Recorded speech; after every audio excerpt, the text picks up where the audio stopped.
Yes, so this is a very complicated topic. Thank Alex for organizing the session. I will leave a lot of stuff out from this story, but if you're interested in the more full story, you can go to the neuroimage papers.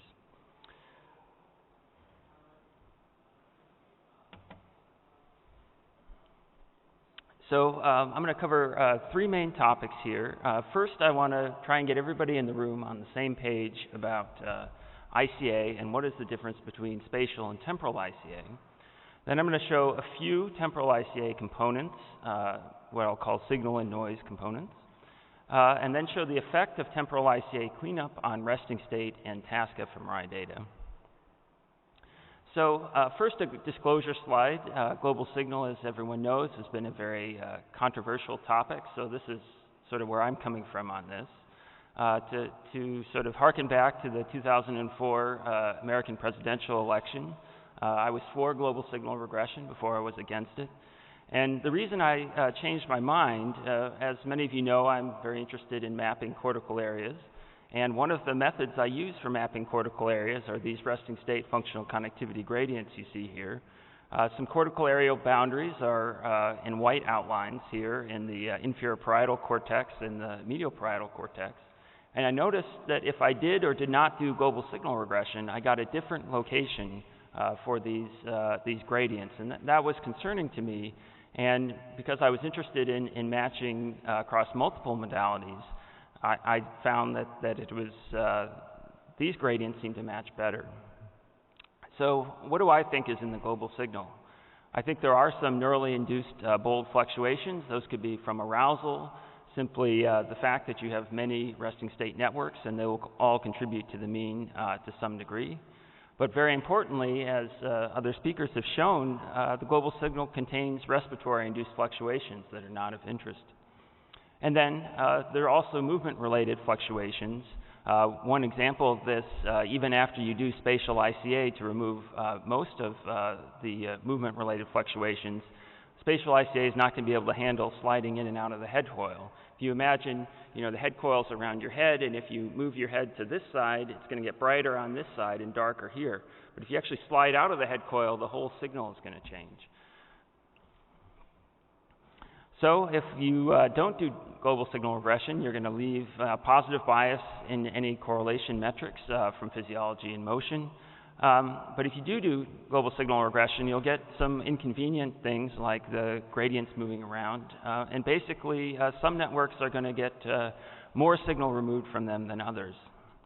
So first, we'll talk about the difference between spatial and temporal ICA. So we start with a data matrix. Here we have time along the columns and space along the rows. And ICA is going to decompose this into a set of time courses, some number of components, which have time courses and spatial maps.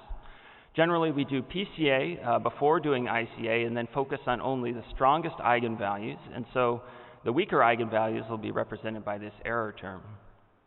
Now, the critical difference between spatial ICA and temporal ICA has to do with which of these two output matrices is uncorrelated.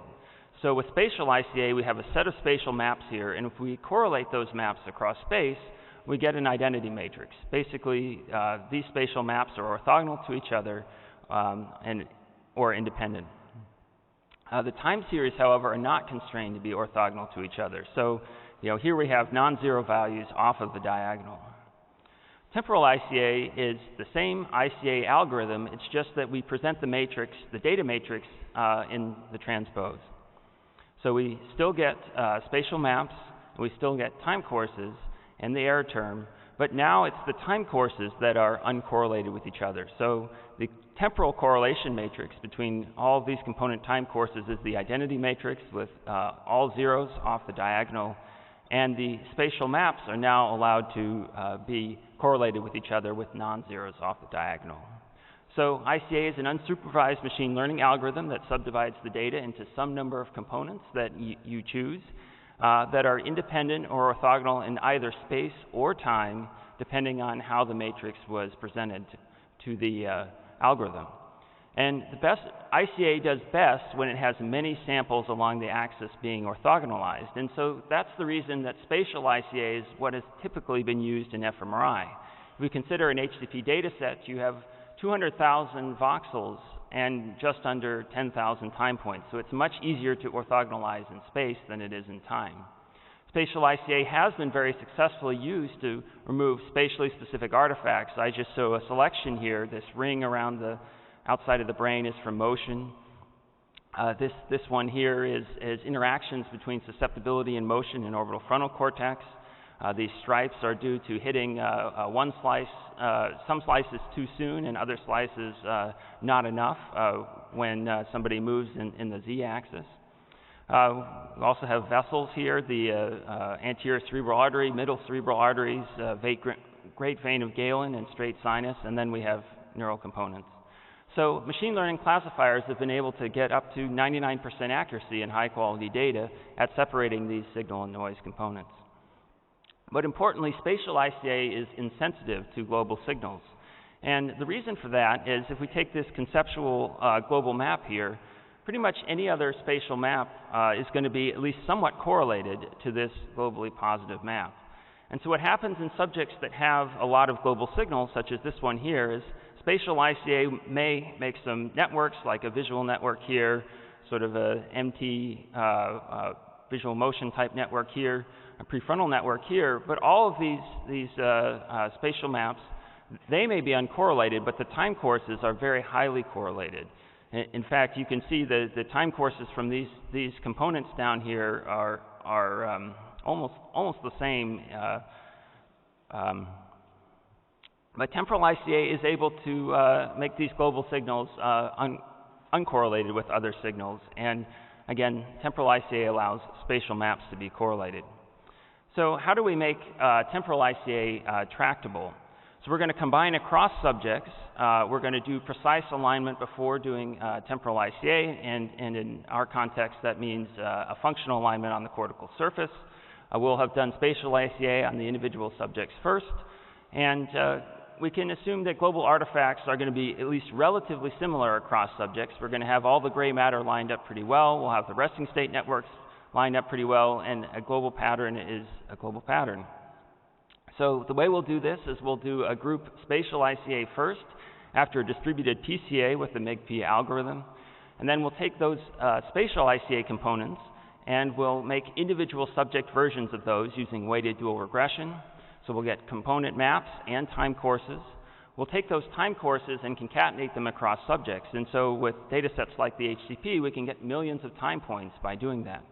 And now we're ready to run temporal ICA. We have many samples in the dimension that we're trying to orthogonalize, and so we can remix those correlated time courses into uncorrelated time courses. And we can also remix the spatial maps of the spatial ICA to match the temporal ICA maps so that we can classify the components and regress out and clean the data. So what do some of these components look like? Here's the strongest component in task fMRI data. It's also the component that is most correlated with respiratory measures. It's got a distribution that seems largely determined by the T2 star effects. Basically, T2 star is shorter in orbital frontal cortex and anterior temporal cortex. The second strongest component is this one, and it actually matches very closely to what you would get in this particular task if you ran the standard GLM. The correlation value is almost 1. Down here in the power spectrum, we can see a peak where basically the task block frequency is. These are the average time courses across subjects, and because this is task fMRI data, the subjects' bold signal are synchronous. The green here is the average of the absolute value of the time courses, which will become more important in a second. Here's another component. This is a resting state component. Looks very much like the default mode network, and it turns out there's a task component that looks very similar and has a high spatial correlation. This is a more controversial component. So it's got a lot of global positivity to it, but it has interesting negative aspects too. We have here, this is a particular cortical area right here called POS2, and it's specifically negative, as is the retrosplenial cortex, which is right here, as is this inferior parietal cortical area, PFM. And several other cortical areas in prefrontal cortex have the same property. Now, this is the strongest component in the resting state, but this component is actually absent from the task. So the respiratory signal in the resting state data, I don't have time to show, actually splits into 3 different components. Interestingly, also, this component is stronger in those subjects that the research assistants who were scanning the HCP subjects noted to have fallen asleep. And finally, if we look at this sort of instantaneous measure of component amplitude, the average of the absolute value of the time series, we can see this component increases rather sharply over the course of runs. So what is the effect of temporal ICA cleanup on resting state and task fMRI data? So first, if we just take a look at Jonathan's gray plots here. So this is the gray plot after spatial ICA fix in a subject with particularly bad global signal. As one of the other speakers mentioned, I agree that it's a good idea to reorder these gray plots according to the similarity of the signal, and so that's been done here. And we can see there's these global fluctuations that match up with the stripes, but global signal regression and temporal ICA do a roughly equivalent job of removing those stripes, but we can see that temporal ICA leaves in some global signal, whereas it's eliminated completely by global signal regression. So what does it do to task contrast maps? Well, this is a motor cue contrast. Basically, it's the time during which the subject is told what movement they're about to do.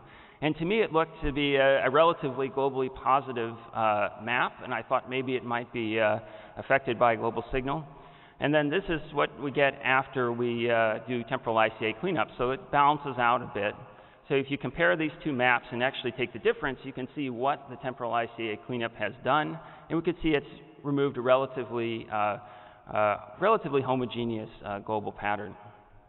Now, what does global signal regression do above and beyond temporal ICA? So again, we'll start with the map after temporal ICA cleanup, and then this is the additional effect of global signal regression. So if you look at these 2 maps, they kind of look very much like inverses of each other, and in fact, they're very highly inversely correlated. And my interpretation of that is that the global signal regression is actually removing some of the task signal. I don't have time to show that across all the task contrasts, but that is something that is consistent across many task contrasts, a majority.